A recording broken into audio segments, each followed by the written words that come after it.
I don't know who needs to hear this, but Jesus warned that one moment would change everything. You might think it's about events, disasters, or chaos, but what if it's deeper, hidden, invisible? I started noticing things that didn't make sense.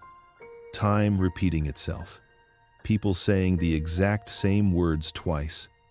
Reality feeling slightly off. And then it happened. The alien revealed when it begins.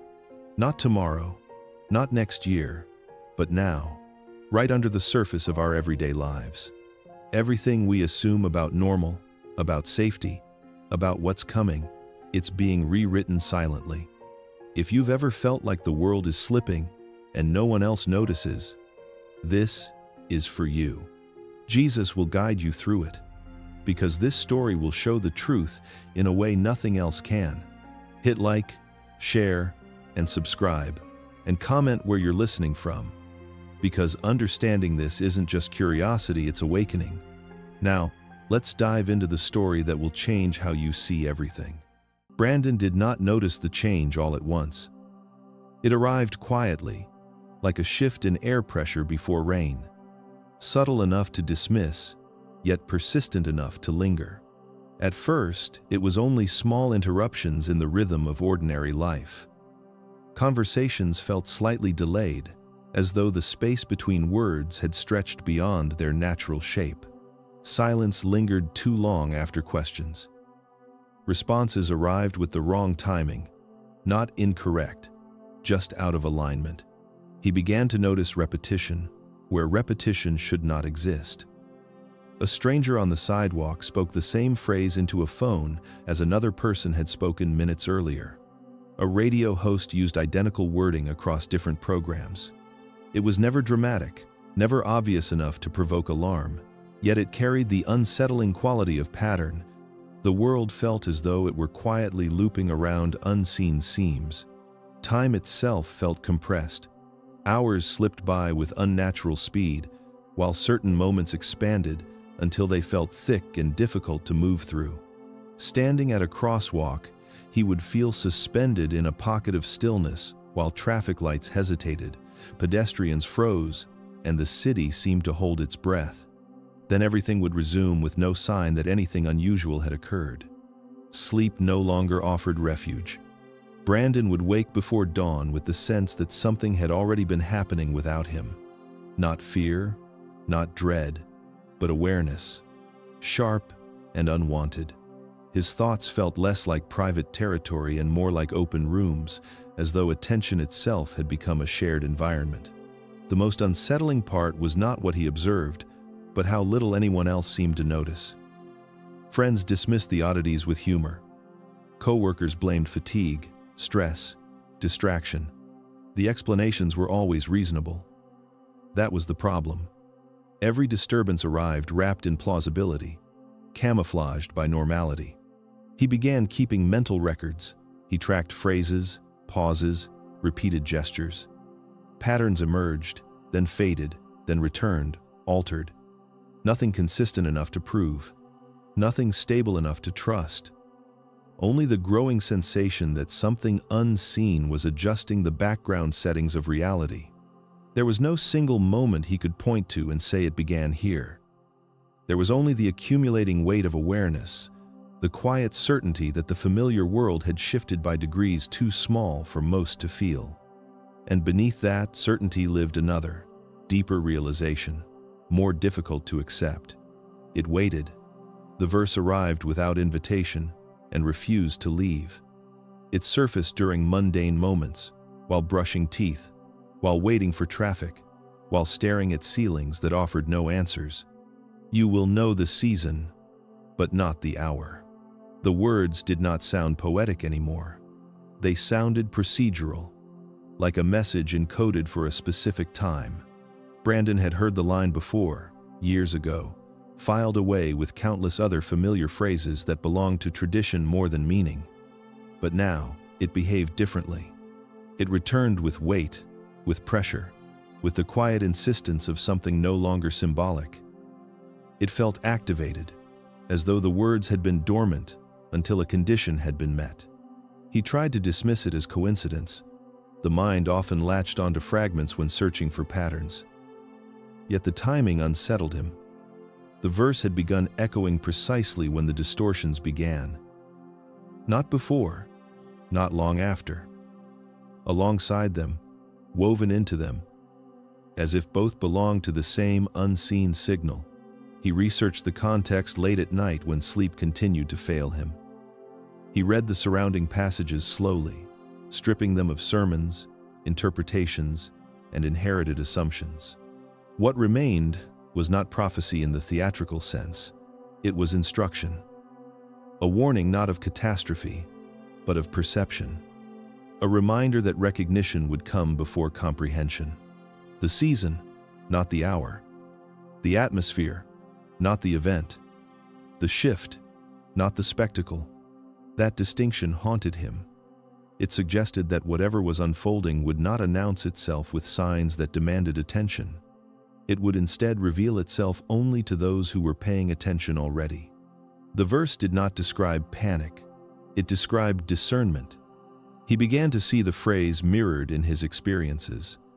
The subtle distortions, the compressed time, the elongated silences, none of them declared anything. They merely hinted. They invited noticing. They required sensitivity rather than reaction. What unsettled him most was the growing sense that the verse was not reminding him of something ancient. It was preparing him for something immediate. The words behaved less like memory and more like alignment, as though his awareness had drifted into a narrow channel where certain signals could now reach him. He could not explain why this was happening to him.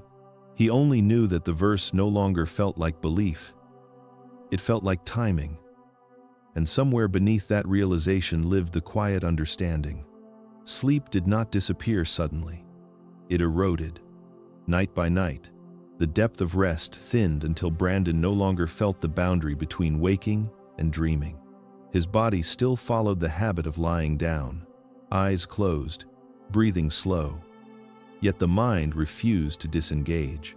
Not restless, not anxious, simply alert, as though some internal switch had been left permanently on. The exhaustion that followed was unlike ordinary fatigue. It was not the heaviness of too little rest, but the sharpness of too much awareness. Sounds carried further. Small details demanded attention. The hum of appliances, the distant movement of traffic, the subtle shifts of light behind closed curtains, all registered with an intensity that felt disproportionate. Nothing was threatening. Everything was amplified. He began to understand that this wakefulness did not originate from fear. There were no racing thoughts, no imagined dangers, no spirals of worry. Instead, there was the persistent sensation of presence. Not another being, not a figure, not an image, but the abstract feeling of being observed by the fabric of the night itself. Awareness, watching awareness. This state followed him into daylight. The world felt slightly sharper around the edges. Colors appeared more precise. Faces seemed more readable. Pauses in conversation stretched longer than they should. People moved as though following scripts they could not hear. He did not feel separate from them, yet he felt misaligned, tuned to a frequency just adjacent to ordinary experience. The most disturbing aspect was the calm that accompanied it. There was no panic, no urgency, only a growing recognition that something within him had changed position, like a door that had opened silently in a familiar room, altering the flow of air without announcing itself. He attempted to explain it to himself in rational terms: stress, fatigue, pattern seeking.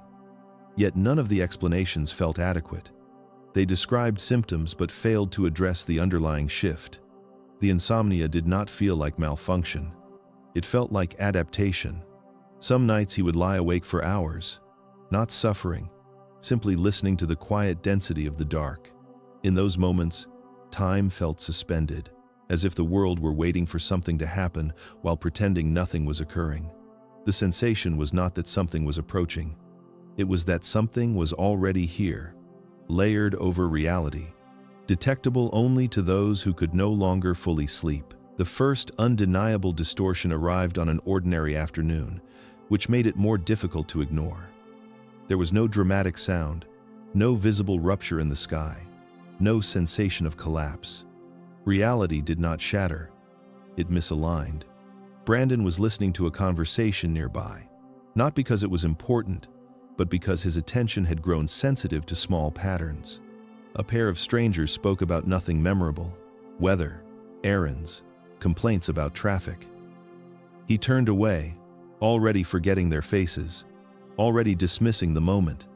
Then the same voices repeated the same exchange with the same rhythm and the same pauses. Every word returned intact, like a recording played twice without explanation. He waited for surprise to arrive. It did not. Only recognition. The repetition felt less like error and more like confirmation, as though the world had been testing whether he was paying attention. Later that evening, a streetlight outside his window flickered off and on, then off and on again. He observed the timing carefully. The pattern repeated with unnatural precision, identical intervals, identical duration. When he checked the clock, the second sequence occurred at the same second as the first, as if time itself had looped over a narrow segment and attempted to conceal the overlap. The following day, while walking through a familiar block, he passed the same person twice within a span that made no physical sense. The posture, the pace, the neutral expression were unchanged. There was no acknowledgement, no confusion, no sign that anything unusual had occurred. Only continuity. None of these moments were dramatic enough to provoke public concern. Each one could be dismissed individually. Memory error. Coincidence. Fatigue. That was the elegance of it. The distortions were calibrated to remain beneath the threshold of collective alarm while still visible to anyone who had learned to observe. Brandon did not feel afraid. He felt oriented. The experiences did not destabilize him. They clarified something he could not yet name. The world was not breaking. It was revealing seams that had always been present. The unsettling realization arrived slowly. These events were not glitches in reality. They were invitations to notice, and the fact that he was noticing suggested something else entirely. Whatever had begun was no longer content with remaining invisible. It was allowing itself to be perceived by those who were ready to perceive it. Awareness was becoming a threshold itself. He noticed the man on the bench because the stillness did not belong to the environment. Everything else moved with casual rhythm. Leaves shifted, people passed. Cars hummed in the distance. The man remained motionless, not rigid, not tense, simply present in a way that felt intentional rather than accidental.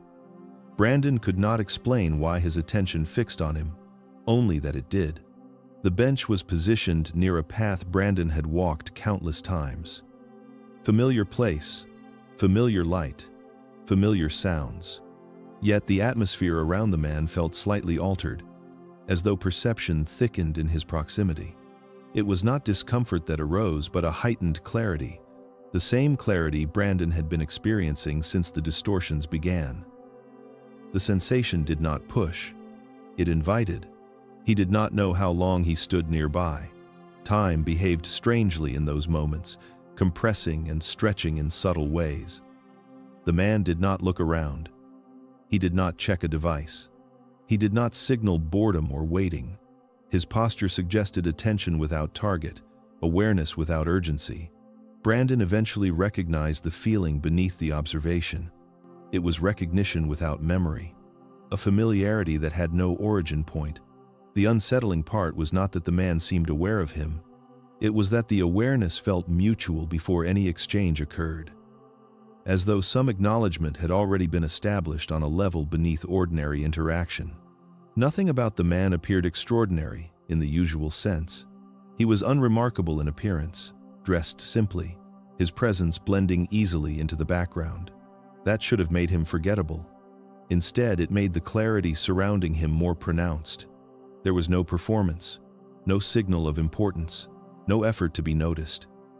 The absence of intention created its own gravity. Brandon understood, without evidence, and without logic, that this encounter was not random. The thought did not arrive as excitement. It arrived as inevitability, as though this moment had been forming long before he had become aware enough to recognize it. He felt no pressure to approach, and yet he knew the approach would happen. The awareness that surrounded the man seemed patient, unconcerned with outcome, simply allowing time to unfold. It was the same quiet quality Brandon had sensed in the nights of wakefulness and the loops of repetition. Not interference, alignment. He did not know the man's name. He did not know his purpose. He only knew that the presence on the bench felt connected to everything that had been shifting around him. And beneath that knowing lived a deeper certainty. The distortions had not led him here by accident. They had been guiding him slowly toward this moment. The words arrived with no ceremony, no build-up, no emotional weight. They were offered the way one might state the weather, neither dramatic nor dismissive, simply precise. You are noticing because it has begun. The sentence did not land like dialogue.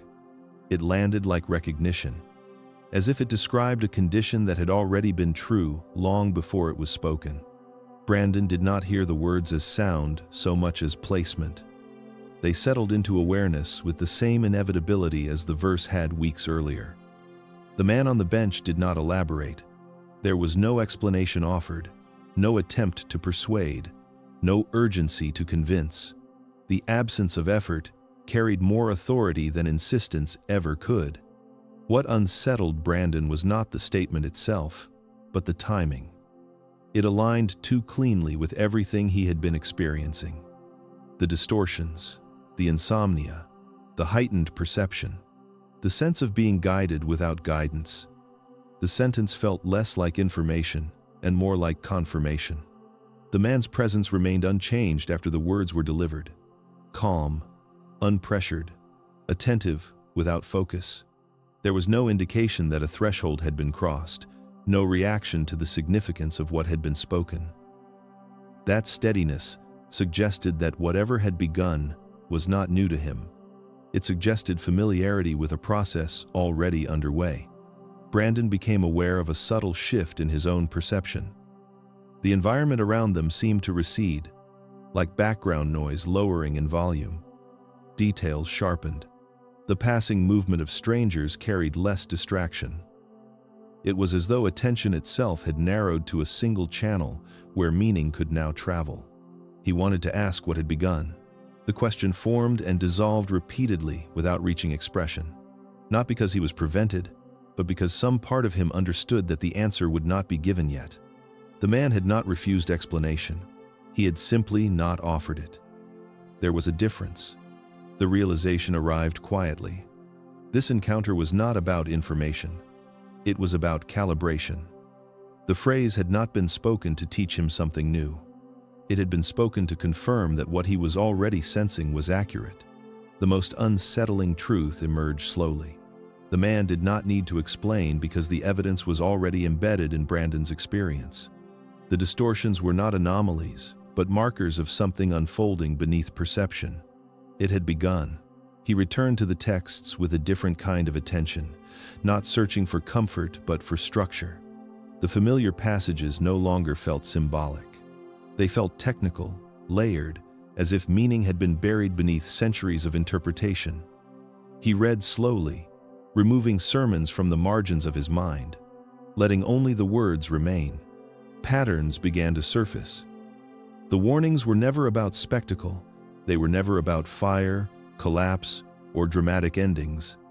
They were about watching, about staying awake, about perceiving subtle shifts before they became visible to the many. Again and again the message repeated in different forms. Pay attention. Remain aware. Do not sleep. Recognize the season.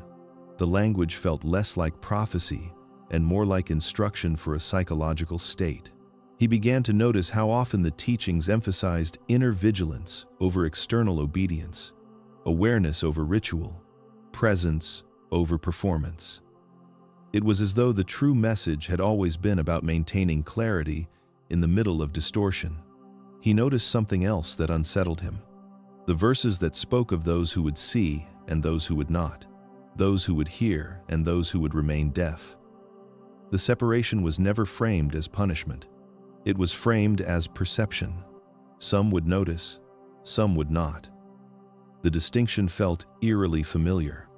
He started connecting the words to his own experiences. The insomnia did not feel like disorder anymore.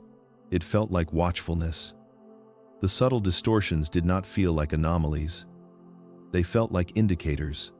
The phrase the man had spoken did not feel cryptic. It felt aligned with the underlying architecture of the text. The realization formed slowly. Jesus had not been warning humanity about what would happen to the world.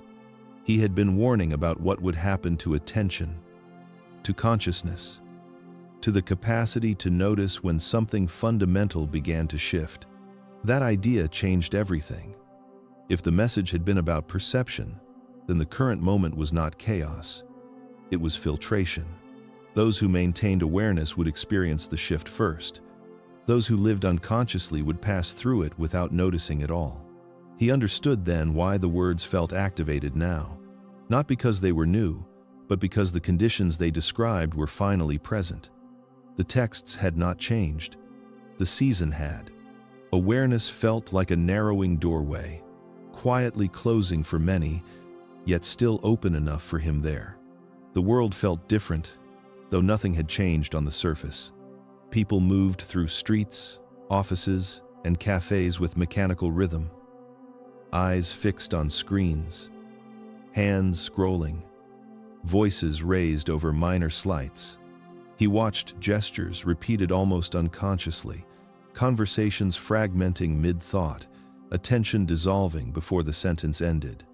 There was no malice, no clear danger, only absence, a subtle thinning of presence that was difficult to define but impossible to ignore.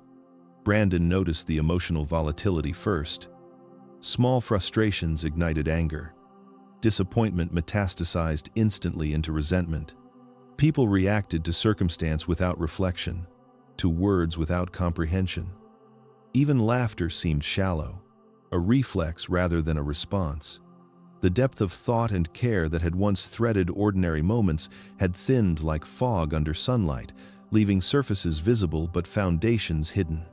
He tried to measure it, tracking his observations quietly, as though mapping an invisible erosion. In line at the grocery store, a man dropped a can and swore, not once, but repeatedly, growing increasingly irritable with himself for his clumsiness. And no one stopped to notice, to help, to reflect. On the sidewalk, children played with screens in their hands more than with one another, their motions precise but hollow. Social bonds existed only as convenience. Empathy was a memory struggling to surface. It was not that people were less intelligent. Brandon understood that. It was deeper than cognition. Something fundamental was slipping from the collective field, a quality of awareness that permitted reflection, perception beyond impulse. It was as though consciousness itself was retreating, folding inward beneath layers of habit, distraction, and obligation. He recognized the same quality in his own life. In the years before, he had noticed the distortions, the wakefulness, the verse. Most had no framework to see what he now perceived. He felt isolation growing not from distance, but from comprehension. The difference between what he could sense and what others experienced created a subtle dissonance. He was awake while the world continued in varying shades of sleep, moving yet absent, present yet invisible to itself. The paradox was unsettling. Observation brought clarity and loneliness in equal measure. And beneath all of this awareness, Brandon could not escape the quiet certainty that the thinning of consciousness was connected to the distortions, to the verse, to the presence on the bench. Humanity was losing something essential. He could feel it, subtle yet undeniable, like the low hum of a signal beneath static. It was less a prediction than a present condition, already unfolding, and he was among the few who could notice it. The second encounter did not feel accidental. Brandon noticed it before he could process it. The the same quiet pull that had drawn his attention to the bench before, only sharper, more insistent. The man was there again, seated in the same posture, but this time, the stillness carried authority, as if the world around him had conformed, temporarily, to accommodate his presence. The familiarity was no longer subtle. It pressed against the edges of awareness, undeniable. When he approached, the words arrived with precision, each syllable deliberate. There was no hesitation, no conversational filler. He spoke directly, clearly, as if he already knew the thoughts that had formed in Brandon's mind and had chosen language to match exactly. "You notice because it is necessary." The sentence did not demand understanding. It simply existed as a statement of fact. Brandon felt the shift almost immediately. The quality of the presence was not human. The air around him carried a weight, subtle but tangible, that suggested perception on a level beyond ordinary sight. Timing, rhythm, even the way light interacted with the man's form was slightly askew, as though he existed partially out of phase with the rest of the world. There was no threat. There was no performance. Only the undeniable fact that he was operating by rules Brandon could not yet perceive. Everything about him signaled intelligence beyond the ordinary, awareness beyond what human senses could process. The cadence of speech, the stillness of the body, the patience in silence, it was as if a different measure of time had been applied. Brandon realized, with a mix of awe and disbelief, that he was encountering something not merely extraordinary, but not entirely human. He attempted to rationalize it. Perhaps a rare individual, highly trained, unusually perceptive, attuned to details most overlooked, yet the rational explanation faltered in the face of subtleties he could not name.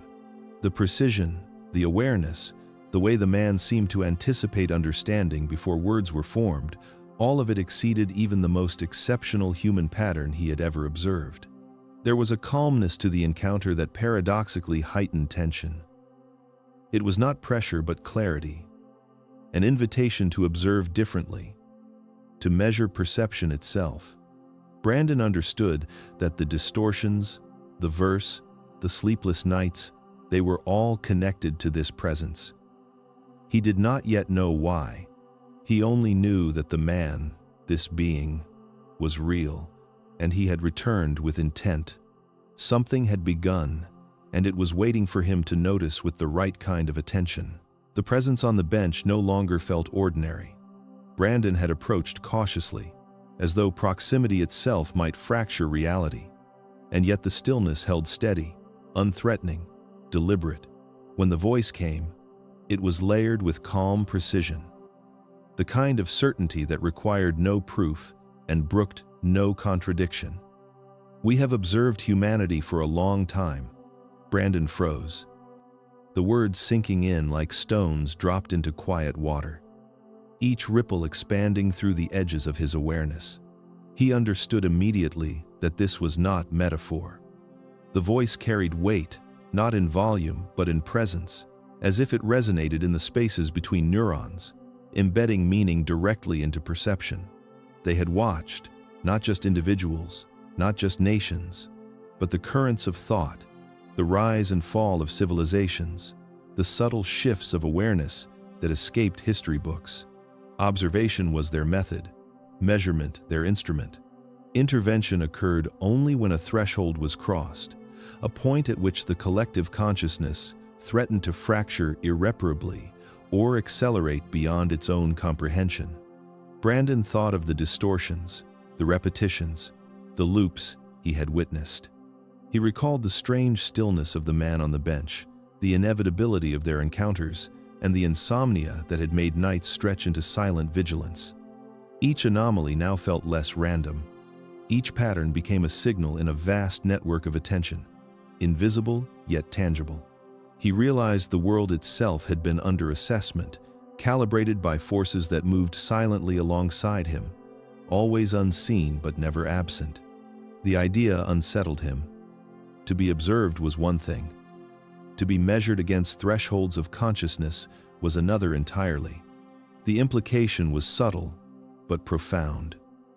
Human behavior, emotion, perception, even suffering, was not incidental. It was data. Each act, each choice, each failure to notice carried consequence not only for the individual but for the whole. Brandon's mind traced back to the verse, to the distortions, to the insomnia, to the first whisper of presence, and a thread of understanding began to emerge. Humanity had been nudged, watched, guided in ways that defied ordinary perception, and yet the guidance had always been silent, indirect, a series of tests rather than commands. He imagined the thresholds, moments in history when attention itself had reached a critical point, when awareness either collapsed into chaos or expanded into clarity. The patterns that had eluded scholars, the warnings buried in texts, the invisible currents of decision and consequence, all of it now felt aligned with the reality of observation. The world was not merely random, it was measured, mapped, and prepared, with interventions calculated only for moments when consciousness demanded direct influence. Brandon understood something else, unsettling in its intimacy. If thresholds dictated intervention, then what he had begun to notice, the distortions, the sleeplessness, the recurring awareness, was itself a signal. He was at a point of observation, a witness to thresholds activating, and perhaps a participant in a process that could not yet be named. The presence on the bench, unblinking and unshaken, had revealed nothing about purpose or outcome, only that the act of watching had already begun and that everything he thought was random had been intentional all along. The thought had lingered in Brandon's mind for weeks, gnawing at the edges of consciousness during sleepless hours. The apocalypse. Images he had absorbed from films, news cycles, and casual conversation blended into a persistent fear that the world might simply stop, that chaos would erupt and nothing would remain. It was a fear rooted in endings, in destruction, in sudden collapse. He had carried it silently, like a shadow stretching across every thought. And now, it pressed against him with quiet insistence. The man on the bench, Zeph, remained calm, unshaken by the intensity of the emotion radiating from him. The air around the being held a subtle weight, not oppressive but undeniable, as if the stillness itself were a form of pressure, drawing clarity from confusion. Brandon finally admitted it, aloud and without pretense. He said the words with an almost reluctant honesty, the kind that comes from realizing one has no choice but to confront a truth long ignored. "I am afraid. Afraid the world will end." Zeph's response arrived gently, like a current running beneath the surface of a river. The words were simple, precise, and entirely disarming. The world does not end. Perception collapses. Brandon froze, the statement reverberating in his mind. He tried to dissect it through every framework he had, scientific, historical, spiritual, but it refused to conform to any pattern he recognized. Not the world, he realized slowly, not the planets, not the cities, not the stars. The collapse was internal, subtle, something that happened within awareness, within attention itself. He felt a chill, though the air around him was still. The fear that had driven so much of his thought, the need for preparation, the rehearsals of survival, the mental cataloging of disasters suddenly seemed misplaced. It was not the material that would fail, the structures or the civilization, but the perception of it. Humanity's ability to notice, to comprehend, to understand its own trajectory, was what teetered on the edge. The implication unsettled him. History had always been filtered through attention, through memory and interpretation. Wars, famines, collapses, revolutions all passed into the record only insofar as they were perceived and remembered. The apocalypse he had feared was not an external event but the quiet erasure of clarity, the slow failure of observation and consciousness. Civilization could continue, even thrive, while the subtle collapse of perception rendered it invisible to itself. Like a city painted in fog, present, but imperceptible. Brandon traced the distortions he had witnessed, the loops, the repeated phrases, the insomnia, the subtle temporal compression. It was not chaos, it was calibration. The collapse of perception had begun, and he could feel its current brushing against the edges of his awareness. The fear he had carried for so long was not a warning about the external world. It was a warning about the fragility of awareness, the delicate scaffolding of attention that, once disrupted, could make everything familiar appear gone. Even when nothing truly ended, he understood finally that he had been fearing not the end, but the forgetting. The unobserved, unperceived collapse that left reality intact but consciousness blind. And in that understanding, a strange clarity began to settle, heavy and undeniable, like the stillness of the man on the bench. The thought of Jesus had always carried weight for Brandon, but never in a way that demanded literal attention. Parables, sermons, apocalyptic passages they had felt like distant advice, moral suggestions, or cryptic warnings meant for another era. Yet now, in the presence of Zeph, the words resonated differently, as if the meanings were not metaphors to be interpreted but codes to be understood, signals embedded within human attention itself. Zeph's voice arrived quietly, yet firmly, cutting through the hum of thought that had gathered in Brandon's mind over the past weeks. Jesus was not speaking of external calamities, of fire, flood, or conquest. He was preparing humanity for something far subtler and far more consequential. The warning was about thresholds of consciousness, the limits of perception, the capacity to maintain coherence in the midst of distraction, distortion, and internal collapse. It was not judgment, it was calibration. It was a map for those who could see the currents of awareness and hold them steady when the majority could not. Brandon thought of the verse, "You will know the season, but not the hour." He had assumed it referred to timing, to the external events that might arrive suddenly or unbidden. He had feared catastrophe. Now he realized the season was not of earth-shattering events, but of human consciousness itself, stretching thin under pressure, fraying at the edges. The hour was not a moment in history. It was a moment in awareness, the point at which inner coherence could fail and perception could fragment.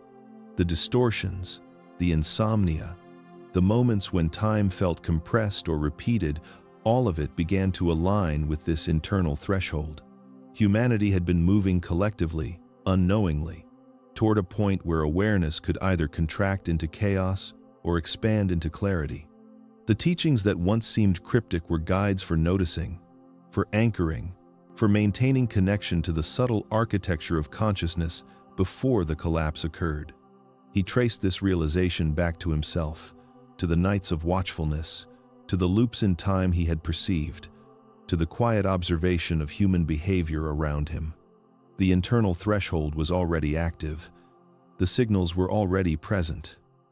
The world had not ended, and yet the perception of it could falter, unnoticed, like a shadow slowly swallowing a city from within. Brandon felt a combination of dread and clarity.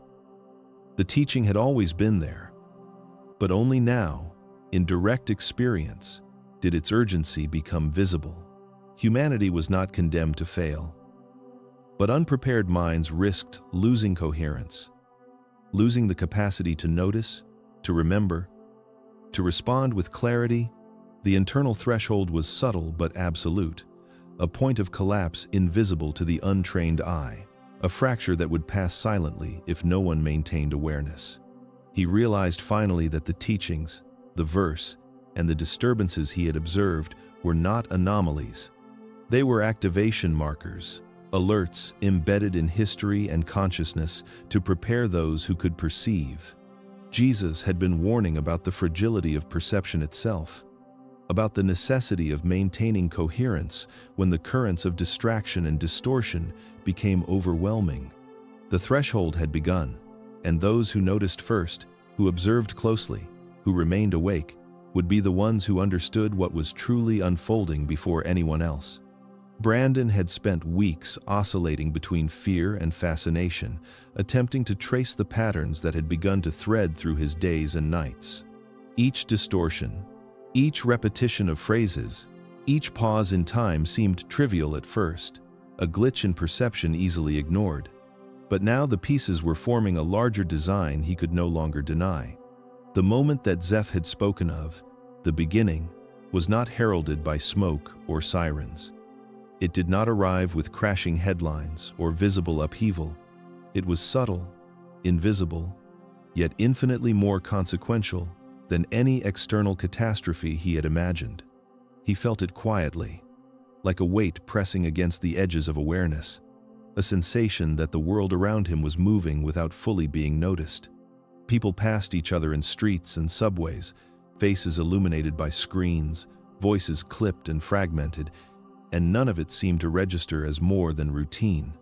And yet, in the quiet recesses of observation, Brandon could feel the subtle decay of attention, the erosion of self-awareness. He realized slowly that the beginning was already active, but its signals were so understated that most would pass through life unaware. Zeph's words echoed now with an unmistakable clarity.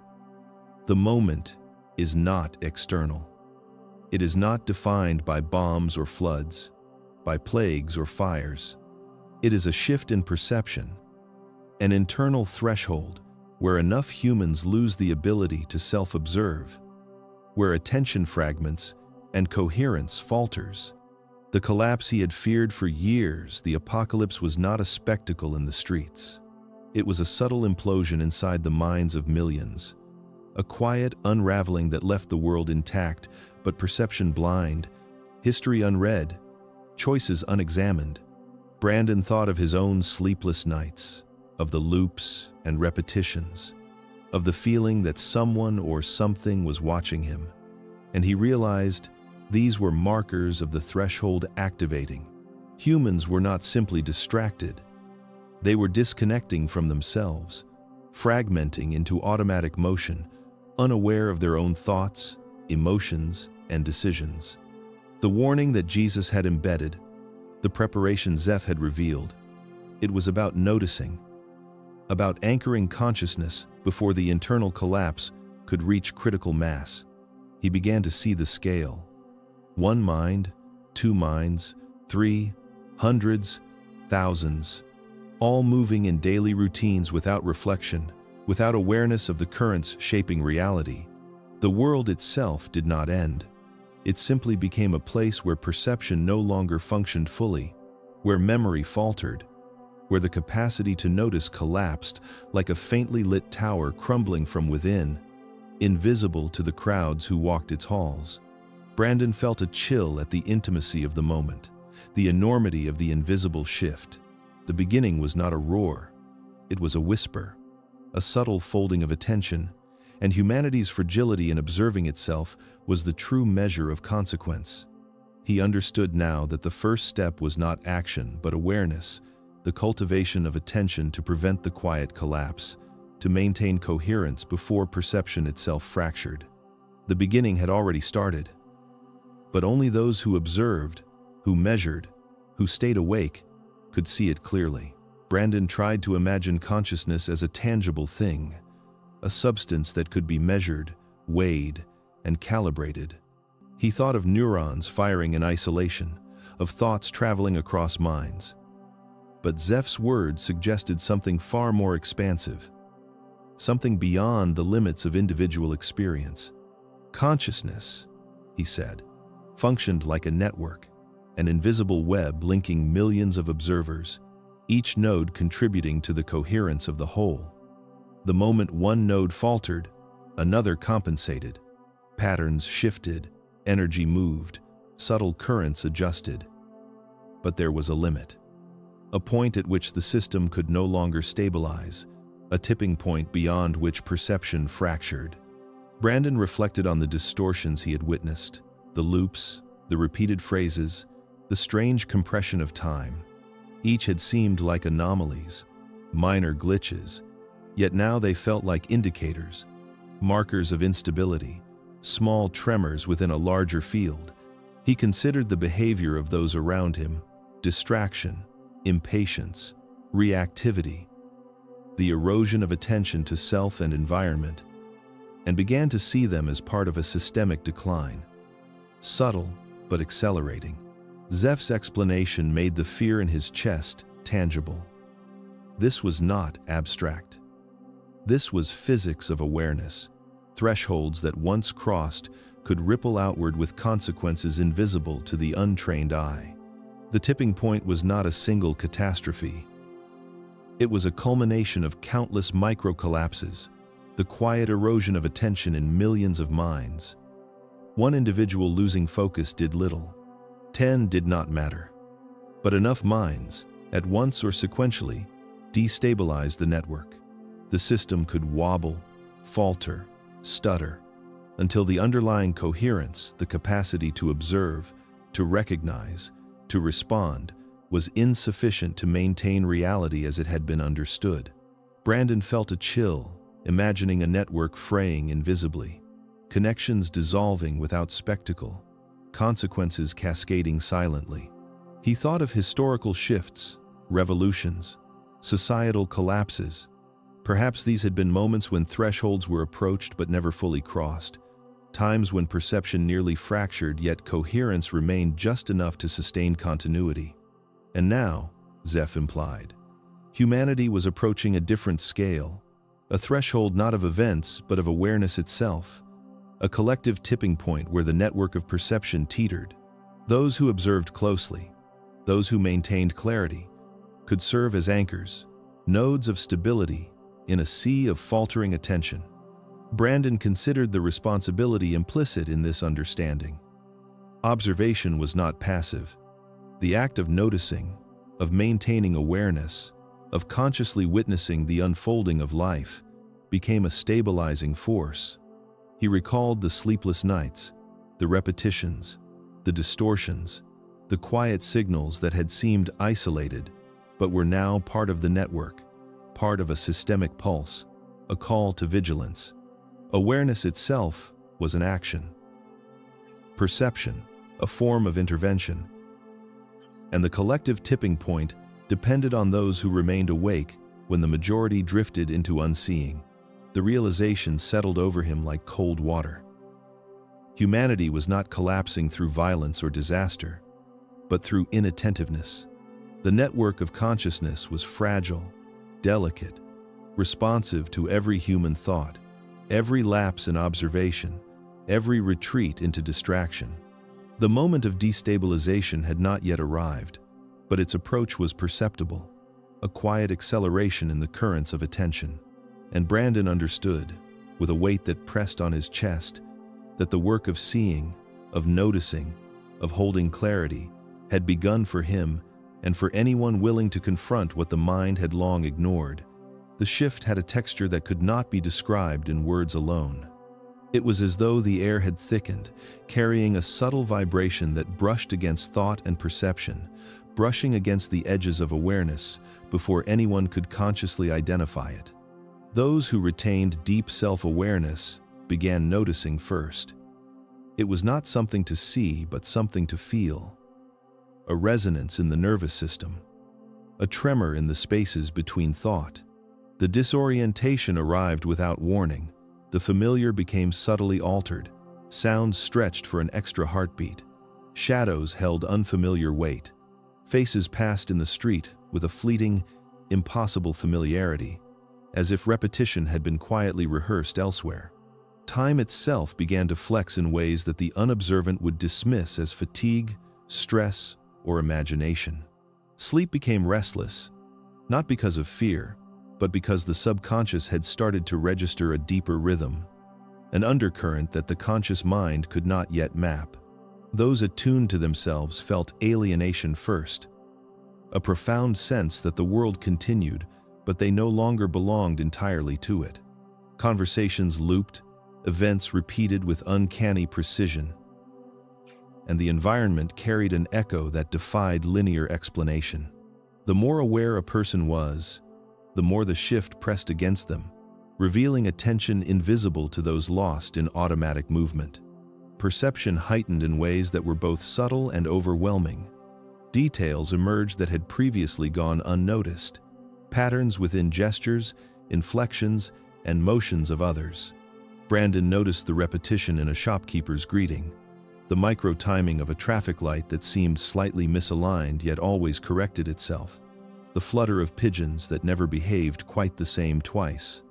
Every element was a signal, a whisper that the network was tipping and that the world most perceived as ordinary had begun to fracture at the level of awareness itself. It was exhausting to feel this. The weight of noticing was physical, mental, emotional. There was no rest. Only moments of clarity interspersed with tension, as if the senses themselves were becoming sensitive instruments, vibrating in resonance with the network's instability. Alienation was a byproduct, a necessary separation from the unobservant majority. The shift was quiet but insistent, a signal that something fundamental had changed within the collective consciousness. And the first responders were always the observers, the quiet holders of awareness, the ones who could feel the tremor before it became a quake. Brandon understood finally why he had been singled out, why the distortions and repeated phrases, the insomnia and disquiet, had been directed toward him. It was not random. He was a node, a point of observation capable of sensing the collapse before the majority. His perception was not an accident, but a resonance with the unseen currents flowing beneath the surface of human awareness. Every flicker of repetition, every moment of disorientation, was both a warning and a confirmation. He could feel it because he remained awake when most were not, because attention itself had become both a shield and a bridge to the moment that had already begun unfolding. The words lingered long after they were spoken, embedding themselves into the quiet spaces between thought and sensation. You are not becoming awake, you are becoming rare. It was not encouragement, not guidance, not an observation that promised growth. It was a declaration of absence, a revelation that chilled the marrow. The idea that awakening could be celebrated, that consciousness might spread like light across shadow, was a lie. Instead, those who maintained deep self-awareness were diminishing, slipping into invisibility like a dwindling signal in a noisy world. He tried to argue in his mind, to summon evidence of people striving, of teachers, philosophers, seekers, those who had chosen reflection over distraction. Zeph's presence was calm, unshakable, and yet every counterpoint dissolved under the weight of the truth. Rare meant isolated. Rare meant fragile. Rare meant the majority moved onward, without recognizing or sustaining the kind of attention that could stabilize reality, that could notice the invisible fractures forming beneath ordinary life. Brandon felt the fear rise slowly, a cold awareness that the tipping point he had glimpsed was not theoretical, not preventable simply through will. The network of consciousness was losing nodes faster than they could anchor themselves. He remembered the repetitions, the distortions, the moments where time folded and streets repeated. And he realized now they had not been glitches but indicators. Signs not just of instability, but of scarcity. Awareness was concentrated, not multiplied. Each person who truly observed carried more weight, more responsibility, because their presence was rare and therefore precious. The idea of awakening as a movement was a mirage. Most who sought insight were seduced by the illusion of attention, the easy distraction of thoughts without observation. The majority drifted unseeing, unmeasured, and in that drift, the network thinned, stretched, and trembled. The room itself seemed to echo the words, as if Zeph's presence had tuned the air to the frequency of rarity. It was a solitude that pressed in from all sides, not loneliness exactly, but the intimate realization that being awake was not a common achievement. Brandon felt the weight of history, the silent disappearance of those who had previously held clarity. Generations of subtle observers, unnoticed, lost to distraction, overwhelmed, forgotten. The paths they had maintained were closing, leaving gaps in the continuity of perception that could never be fully restored. And yet, the rarity itself carried purpose. Each observer became a linchpin, a stabilizing force in the invisible network. Awareness was not a gift given lightly. It was a responsibility, a fragile spark against the vast indifference of the unobservant. To be rare was to bear witness, to feel fractures others could not, to hold coherence when the system itself threatened collapse. Brandon understood that the danger was not just external but internal, that the moment had already begun precisely because the observers were insufficient in number, because rarity had replaced proliferation, because the world would now pivot on the consciousness of a few. And within that quiet terror, he also sensed a strange power. The knowledge that his own awareness mattered more than it ever could have in a world that had chosen to drift asleep. The world felt different now, smaller and yet heavier. Every detail charged with a weight Brandon had not noticed before. Zeph had not needed to explain in abstract terms. The evidence was already everywhere, woven into the fabric of ordinary life, unnoticed by those who drifted unobservant. People moved through streets like automatons, their faces fixed in habitual expressions, gestures repeated so often they had lost originality. Conversations sounded rehearsed, replies reflexive, laughter hollow. There was no spark of inquiry, no pause that suggested self-reflection, no hesitation that implied observation of the self or the moment. Zeph did not point but allowed Brandon to notice. In a coffee shop, a man recited the same story to different listeners, punctuating it with identical gestures. No one seemed to register the repetition. A woman scrolled endlessly through her phone, her eyes glazed, thumbs moving like a machine, oblivious to the world around her. Brandon felt the pulse of energy around them, a sluggish rhythm, a drain that seemed to emanate from inattentive minds into the space itself. Awareness was absent, yet presence persisted superficially, like a reflection without substance. Addiction to stimulation was everywhere. Screens, sounds, bites of sugar, constant novelty. People craved distraction and could not tolerate stillness. Curiosity had become shallow, directed outward toward the trivial rather than inward toward observation, toward reflection. Children in playgrounds played beside one another yet did not engage in meaningful connection. Eyes flicked for novelty, attention fractured, patterns unnoticed. The energy of consciousness, Zeph explained silently, was being siphoned into automation, into superficial engagement. The network thinned further, with every mind lost to unseeing habit. Emotional automation was subtle but relentless.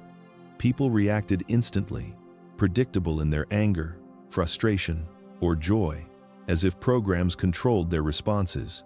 The unobservant mind could be nudged, shaped, influenced without resistance. Chaos did not require overt destruction.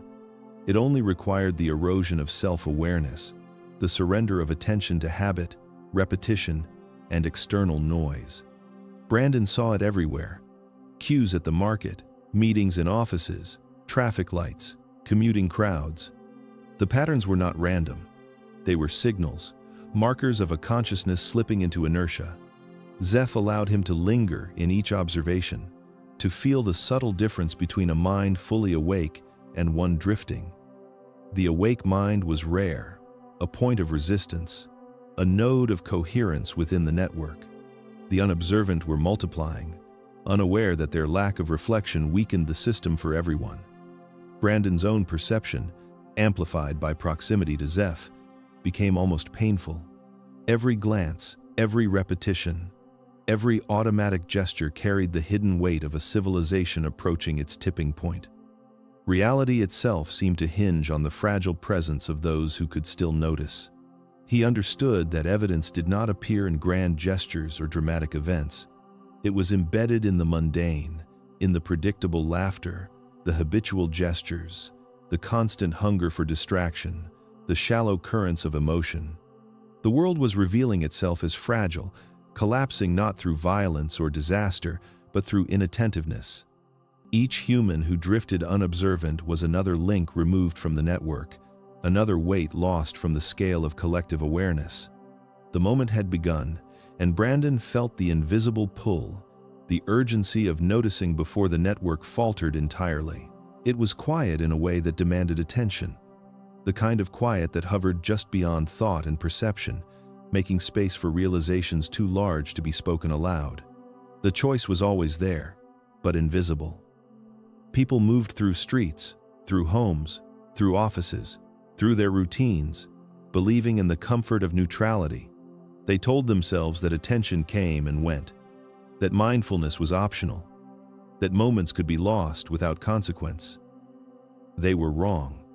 Every action, every unobserved thought, every surrender to distraction contributed to a network far larger than their individual lives.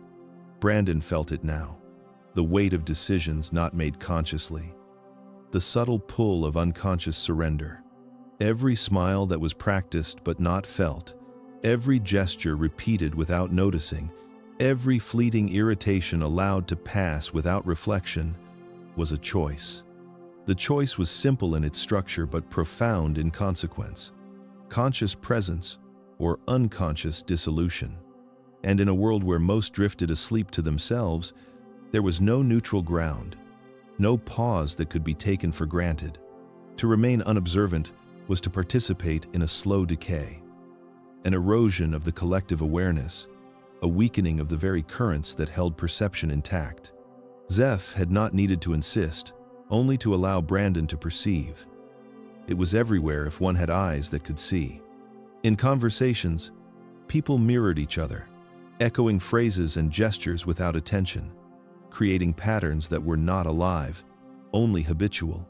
In offices, routines became chains, motions repeated for convenience rather than understanding. Even laughter and pleasure carried an automatic weight, superficial and fleeting, easily diverted by the next stimulus, the next image, the next notification. Those who did not observe themselves fed the collective drift into unconsciousness without knowing they were doing so. The paradox was invisible to those who were asleep. Each person believed their choice was private, unimportant, isolated, yet the network of consciousness responded to every unnoticed glance, every unexamined feeling, every unacknowledged thought. Dissolution was contagious, subtle, gradual, and unstoppable if left unchecked. Presence was rare, a note of resistance, a quiet current running against the tide of unconsciousness. And yet, those who held it bore responsibility not as a burden but as a hinge upon which the world pivoted. Brandon felt the enormity of it. Each choice, each moment of attention or drift was not merely personal, it was structural. It shaped the collective pattern, reinforced or weakened the network, and determined the readiness of humanity for what Zeph had warned about. Neutrality did not exist. Every distraction was a small surrender. Every lapse a contribution to the thinning of the system. Awareness was no longer optional. It was essential, the difference between remaining coherent or dissolving into the unobservant mass. Every unexamined thought, every moment surrendered to habit, was a step toward collapse. Every conscious breath, every careful observation was an act of preservation, a silent defiance against the loss of coherence. Brandon understood that he could no longer drift. The choice had already been made around him, by the majority, but not within him. And in that understanding, the responsibility settled into his body, into his mind, heavy and undeniable, as if the air itself whispered the truth. There is no neutrality. Every moment is a choice, and every choice echoes across the unseen network of human consciousness, carrying the world with it. The weight of Zeph's words settled around Brandon like a fog that refused to lift, heavy with implication, invisible but tangible. Missing the moment was not a failure in the way humanity often measured it. There was no fire from the sky, no cataclysmic event to mark the punishment, no collapse of society in the way stories had always warned. Instead, the cost was subtler, more insidious, and infinitely more devastating. It was the gradual erosion of self-awareness, the slow fading of the inner observer that allowed perception to anchor itself in clarity and meaning. Those who missed the threshold simply drifted into a muted existence, awake in body but asleep in essence. Brandon thought of people he had known, colleagues, neighbors, friends. How many had surrendered attention without knowing, letting curiosity fade like a candle in a windless room? The faces that passed him on the street carried a uniformity of unobserved habit, reactions rehearsed, emotions automatic. They moved through life without noticing that the moment had already begun, that the threshold had already been crossed by the majority, and that the window for deep awareness was narrowing. Loss of self-awareness was not instantaneous. It was a quiet attrition, imperceptible until it became absolute. The mind could continue to function, the body could continue to operate. But the soul, if it could be called that, became muted, dulled, anesthetized against the subtle currents of reality. Zeph had shown him before, in examples too small for anyone else to recognize, the subtle behaviors of people who had slipped. Their eyes no longer lingered on details. Their words lacked depth. Their laughter no longer resonated with anything other than habit. The inner light that animated conscious thought dimmed, and with it, the capacity to notice, to question, to reflect, to observe the layers beneath surface experience. They could live years, decades, perhaps an entire lifetime, unaware that perception itself had receded. Their lives were not punishment. They were absence, a fading that could not be repaired. Brandon felt a shiver as he considered the implications. Missing the threshold did not appear as trauma or misfortune. It was experienced as normalcy, a life indistinguishable from every other. They woke, they worked, they slept, they interacted. All while the currents of awareness passed by unnoticed, flowing around them like invisible rivers that no longer touched their inner being. Consciousness could slip through fingers like water when attention was not vigilant, when the observer had gone silent. He realized then why Zeph's warning carried such urgency. The cost was not to be measured in years, in wealth, in physical suffering.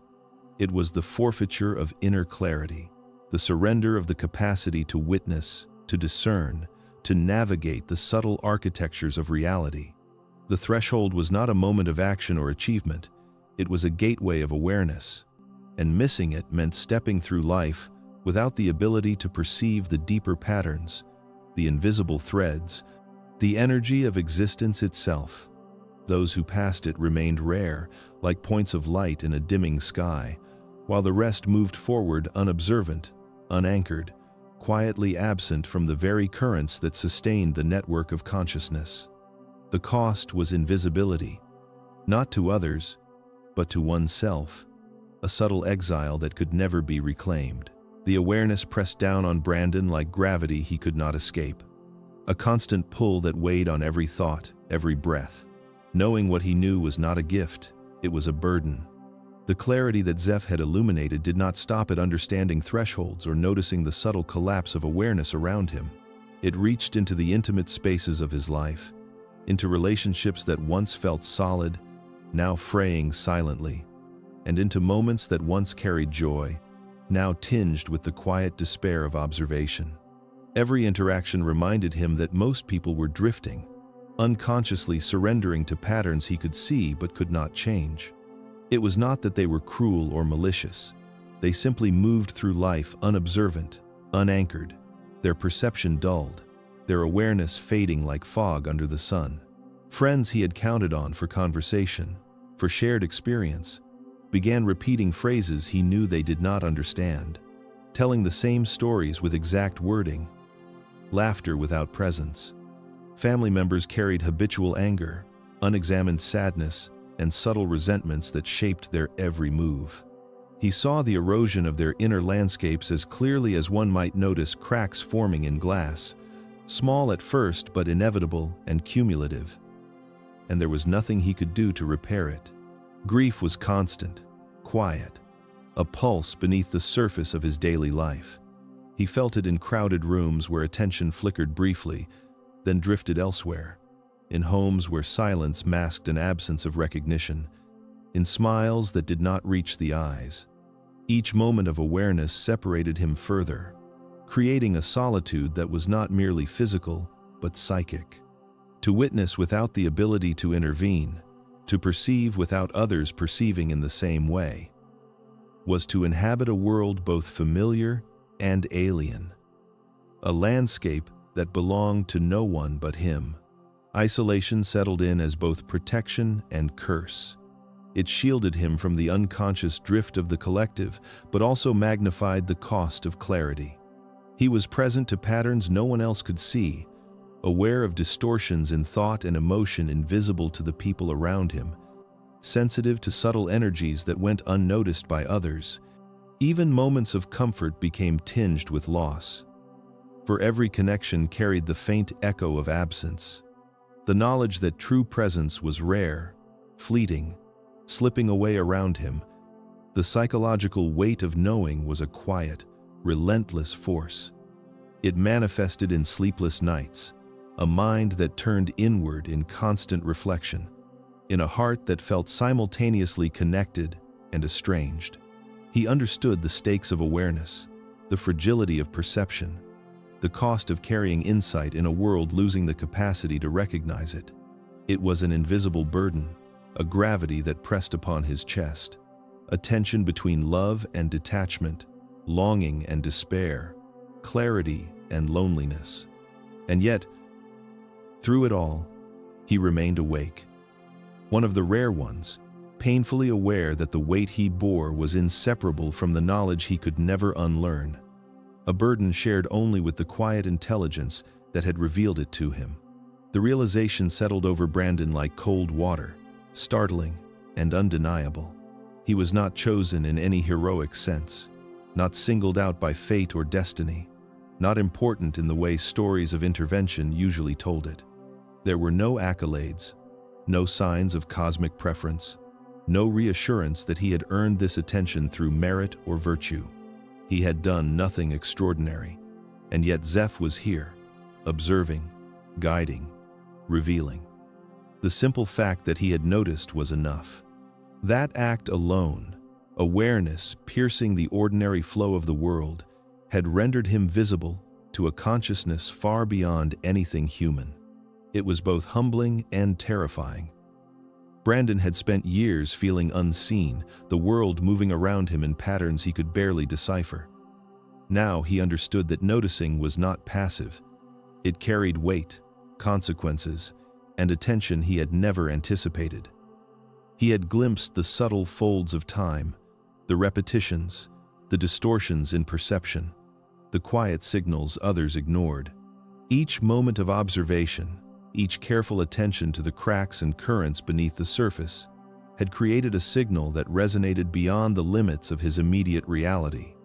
That resonance, invisible yet potent, had drawn Zeph. Brandon reflected on the fragility of human perception. Most went through life blind to patterns, blind to echoes, blind to the energy that wove every thought and action into the larger field of consciousness. He had not sought Zeph, had not asked for guidance, had not even understood the depth of what he was noticing. Yet the act of noticing, sustained and sincere, was enough to cross thresholds, to pierce veils, to make him detectable. In a universe where awareness itself was rare, every mind that retained clarity became a node, a point of light in an otherwise dim network. He had become such a node, and that had been enough. The implications expanded in his mind. If simply noticing could draw the attention of beings who monitored the architecture of consciousness across civilizations, then the responsibility of perception was immense. Each thought, each recognition, each subtle acknowledgement of the unseen carried potential consequences. Awareness was not passive, it was active. It moved, it signals, it resonates. To perceive without distraction, to hold consciousness without surrendering to the habitual drift of collective thought, was a rare act. It was a threshold in itself, invisible but decisive. Brandon understood now that Zeph's contact was not about him personally. It was about the quality of his attention, the fidelity of his observation, the courage to witness without succumbing to despair or denial. He had not done anything heroic or special, only noticed. That noticing had made him part of something far larger, a network of consciousness that stretched beyond the visible, beyond the temporal, beyond the human. Zeph's presence was not a reward, it was confirmation. The act of noticing was sufficient, and in a world where most would never see, where most would never pause long enough to perceive, Brandon had done enough to matter. Quietly, invisibly, irrevocably. The words unfolded in Brandon's mind slowly, as if gravity itself had thickened around them. Zeph did not speak in the language of urgency or salvation. There were no sweeping declarations, no promises of heroism or conquest, no sense that what lay ahead depended on Brandon's decisions alone. The purpose of contact was quieter, subtler, and infinitely heavier. It was not about saving the world from fire or flood, from war or collapse, because those were only reflections, echoes of the deeper truth. The mission, Zeph explained, was to preserve awareness, to maintain the fragile flame of perception in minds that could still remember how to observe. Brandon felt the weight of the idea pressing into every corner of his consciousness. Awareness was not infinite, not automatic, not guaranteed. It was fragile, like a rare crystal exposed to erosion, like a song that could be forgotten if not sung aloud. Most humans move through life asleep, or distracted, or lost in patterns so repetitive and consuming that they no longer saw the world as it truly was. They were not evil, not even blind in the conventional sense, but perception had been allowed to slip, to degrade, to collapse under the weight of habitual thought and unexamined emotion. Those who could still perceive were becoming rarer. Those who could notice were becoming precious.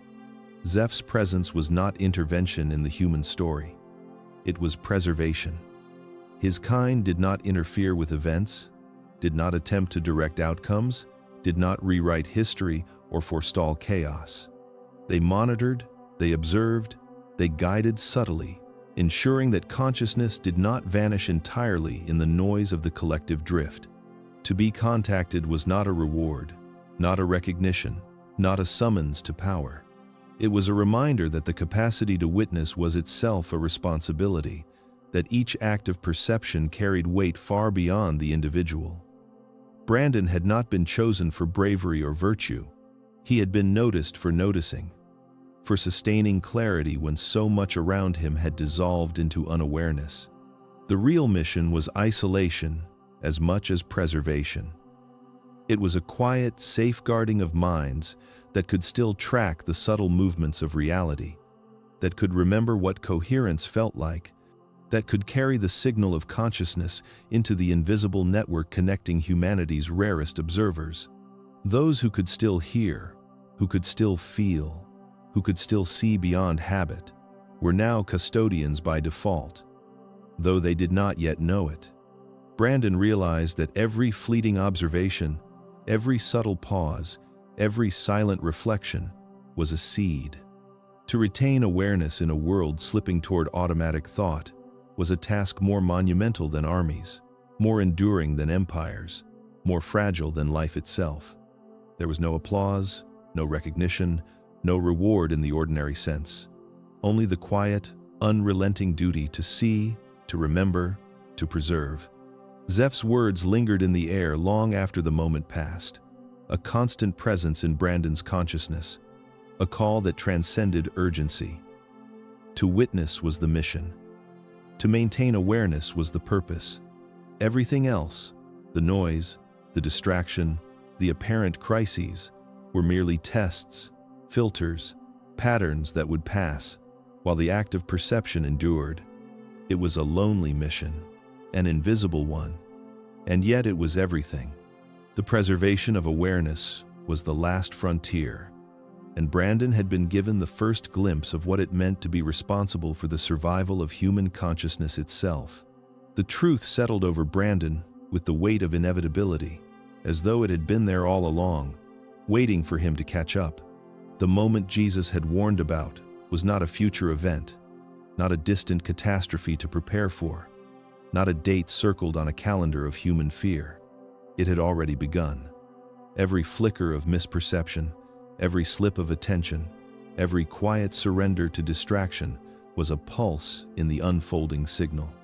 The world had been shifting slowly, imperceptibly, like a tide eroding cliffs unseen, and only those who could notice, who could still feel the undercurrent, could register its presence. Brandon's heart thudded with the realization that he was not witnessing the beginning. He was in it. The realization was disorienting, almost vertiginous. Time no longer felt linear. Events he had assumed were random, moments that had seemed trivial, the repetition of phrases, the subtle distortions of reality, the quiet alienation from those around him. They were all threads in a larger pattern. Each disturbance he had noticed, each flicker of something out of place, was evidence of the threshold crossing, of awareness fraying at the edges. It was not a spectacle to be feared. It was a signal to be understood, a call to those who could still perceive, a reminder that observation itself was a rare act. To notice was not merely survival, it was participation in the continuation of consciousness. A responsibility Brandon now felt press against the bones of his spine, against the quiet rhythms of his own mind. He understood the subtle cruelty of the truth. Most would never feel it, would never realize that the moment had arrived, would remain in the drift of unconscious life, unquestioning, unseeing. But those who could feel it would carry it as a weight, as an awakening, as a burden and a gift intertwined. It was inescapable. To know that the world was not ending, but perception was collapsing, was to be simultaneously isolated and illuminated. Brandon felt the weight of what it meant to be visible to Zeph, to be among the rare few whose noticing mattered, whose continued awareness formed the last threads of clarity in a world becoming dim. And then, the story itself crystallized in his mind. The tale he had been living, the nights of insomnia, the distortions in time, the encounters with Zeph, the recursive visions, and the subtle awakening of his own perception, all of it was not merely experience. It was part of the signal, a bridge between those who still remembered how to observe and the silence that would swallow the rest. Those who could feel the unease, those who could sense that something was off, were being reached through narrative, through attention, through consciousness itself. Brandon realized that nothing had been accidental. Every anomaly, every shadow, every whisper of distortion had been a doorway, a thread of invitation to notice, to witness, to preserve awareness. The moment was here. It had begun long before any clocks had measured it. And he, like those who would eventually hear this story, had a choice: to continue noticing, to remain aware, to participate in the quiet survival of perception, or to drift with the collective unconscious and let the signal pass unheeded. Awareness was not a reward, not a blessing, not even a comfort. It was a mission, and it was already underway. The beginning was now, and he was part of it, irrevocably, as all who could still feel it must be. The story itself pulsed like a heartbeat in the void, calling those who were still awake, still rare, still noticing, into the threshold that had already arrived.